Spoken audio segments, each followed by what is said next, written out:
지금 이 순간 전 세계를 뒤흔들 만한 충격적인 소식이 나왔습니다.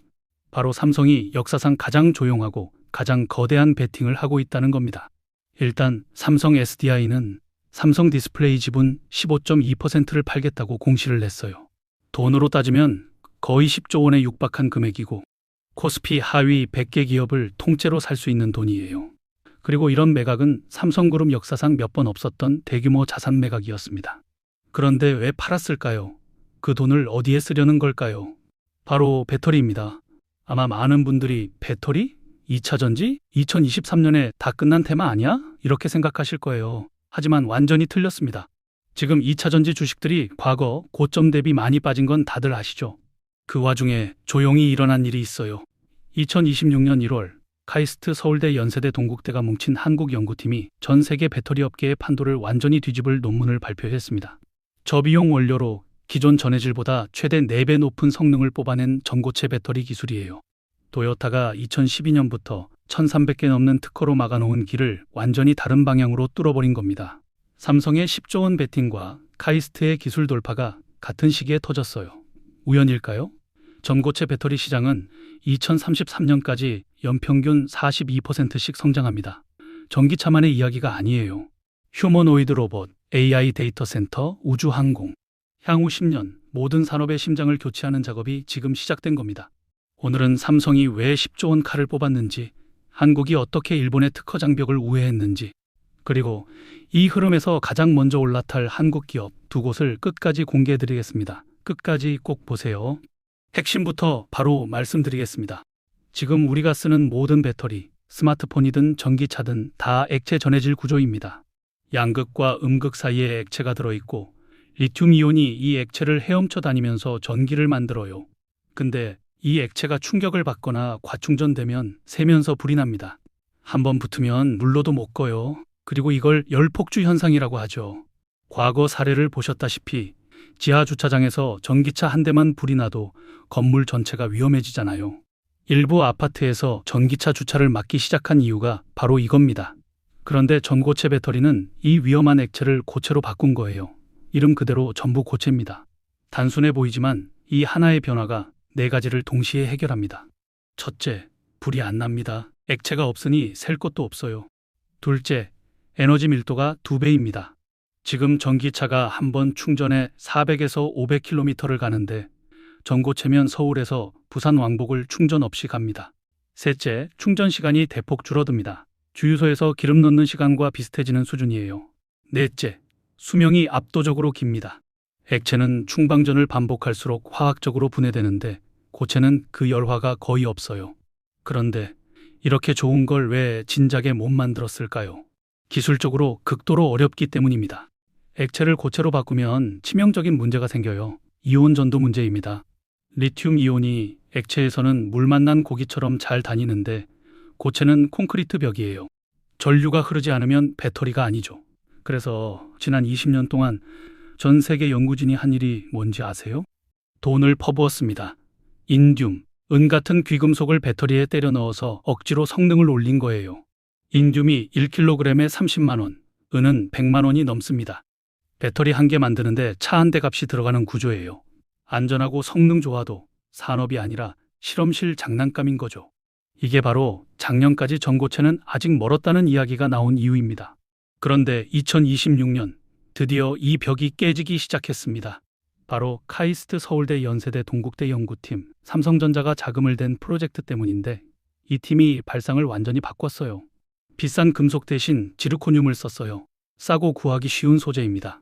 여기에 산소와 황을 아주 미세하게 주입했더니 원자들 사이가 물리적으로 벌어지면서 리튬 이온이 다니는 길 자체가 넓어진 겁니다.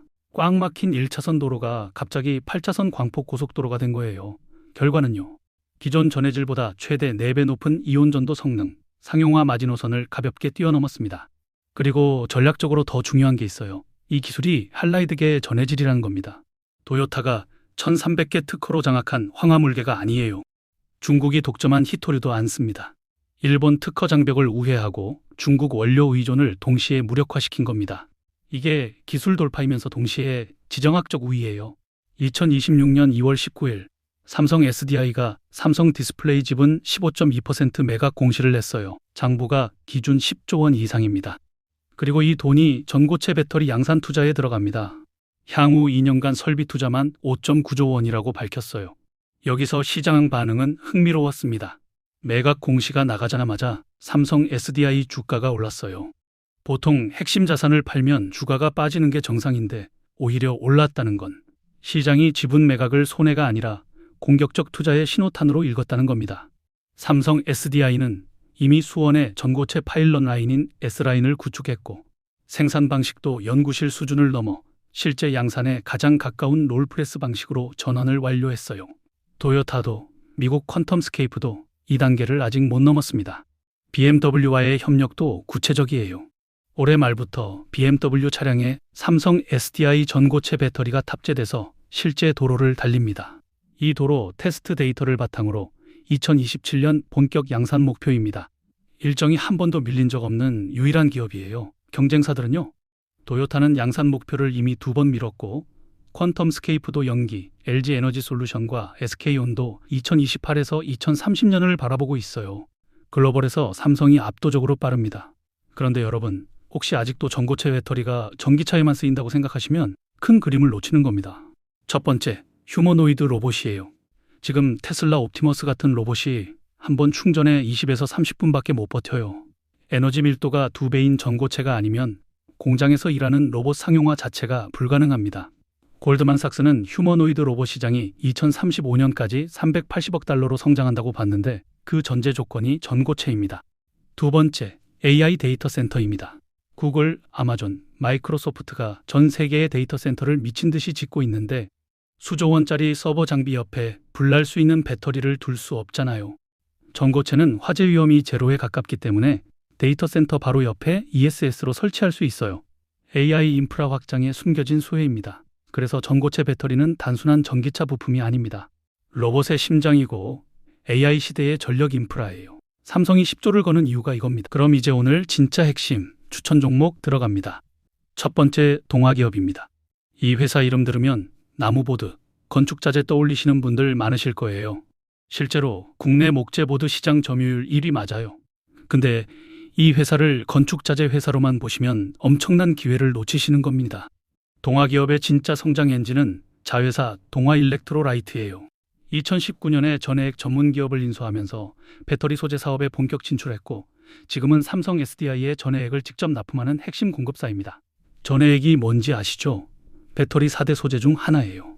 양극재, 음극재, 분리막, 그리고 전해액, 이온이 이동하는 고속도로입니다. 이 품질에 따라 배터리 충전 속도, 수명, 안정성이 완전히 달라져요. 더 중요한 건 동화기업이 고체 전해질 개발 국책과제도 수행하고 있다는 겁니다. 정부 자금으로 차세대 소재를 개발하고 국내 주요 배터리사들과 컨소시엄을 구성해서 공동 연구 중이에요. 전고체 시대로 넘어가도 이온 전도 설계 역량은 그대로 이어집니다. 그리고 2025년 2월 미국 테네시 전해액 생산 공장을 완공했어요. 미국 IRA 법안에 따라 전기차 보조금을 받으려면 배터리 소재를 북미에서 조달해야 하는데 이 조건을 충족하는 한국 전해액 업체가 극히 드립니다. 미국 현지 기업 2곳과 3,500억 원 규모의 공급 계약도 체결했어요. 삼성 SDI가 2027년 전고체 양산을 시작하면 전해질 소재 수요가 폭발적으로 늘어나는데 삼성 공급망 안에서 가장 먼저 수혜를 받을 수 있는 위치입니다. 두 번째 기업은 바로 LNF입니다. 양극재는 배터리 4대 소재 중 원가의 40%를 차지하는 가장 비싼 소재라는 거 다들 아시죠? 전기차가 얼마나 멀리 가는지, 얼마나 빨리 충전되는지를 양극재가 결정합니다. 그런데 LNF는 세계 최초로 니켈 함량 95% 하이니켈 양극재 양산에 성공했어요. 니켈 함량이 높을수록 에너지 밀도가 올라가는데 90%만 넘어도 세계적 기술인데 95%까지 올린 겁니다. 2025년에는 이 기술력으로 3조 5천억 원 규모의 단결정 하이니켈 양극재를 수주하기도 했어요. 그리고 지금 가장 주목해야 할 건 LFP 사업이에요. LFP, 리튬 인산철 양극재입니다. AI 데이터 센터가 폭발적으로 늘어나면서 ESS 수요가 급증하고 있는데 이 시장에서 LFP가 완전히 대세가 됐어요. 문제는 LFP 시장의 90% 이상을 중국이 장악하고 있는데 미국이 중국산 배터리에 100% 이상 관세를 때렸다는 겁니다. 비중국산 LFP가 절실한 상황이에요. LNF는 이 기회를 정확히 파고들었어요. 자회사 LNF 플러스를 설립하고 대구 달성군에 3,382억 원을 투자해서 연간 6만 톤 규모의 LFP 양극재 전용 공장을 건설 중입니다. 2026년 하반기 양산 목표고 여기에 500억 원 추가 출자까지 예고했어요. SK온과는 북미 ESS 시장을 위한 LFP 협력 협약도 체결했습니다. 삼성 SDI에도 양극재를 납품해온 핵심 협력사이고 전고체 배터리에 가장 적합한 단결정 하이니켈 기술까지 갖고 있어요. 전고체 양산이 시작되면 가장 정밀한 양극재를 공급할 수 있는 위치입니다. 오늘 정리하면 이렇습니다. 삼성이 10조 원 칼을 뽑은 건 그냥 배터리 때문이 아니에요. 전기차, 로봇, AI 데이터 센터, 향후 10년 모든 산업의 에너지 플랫폼을 선점하겠다는 선언입니다.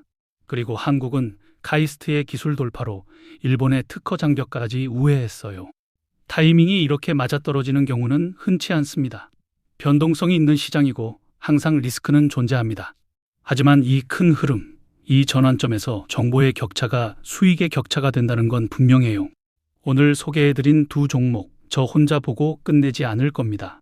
그래서 저희 무료 소통방에서 여러분이랑 실시간으로 같이 보면서 끝까지 대응해 드릴 거니까요. 이번에 제대로 된 수익 한번 내보고 싶다 하시는 분들은요. 지금 화면에 제 개인 번호 잠시 보이실 텐데 여기 나와 있는 번호로 구독이라고 두 글자만 남겨주시면 제가 직접 저희 무료 소통방에서 실시간 대응을 할 수 있도록 입장 링크 남겨드리도록 하겠습니다. 그래서 이번에 저와 함께 끝까지 좋은 수익 제대로 내보시길 바라겠고요. 마지막으로 오늘 영상도 도움이 되셨다면 구독과 좋아요 꼭 부탁드리겠습니다. 그럼 저는 다음 영상에서 또 뵙겠습니다. 감사합니다.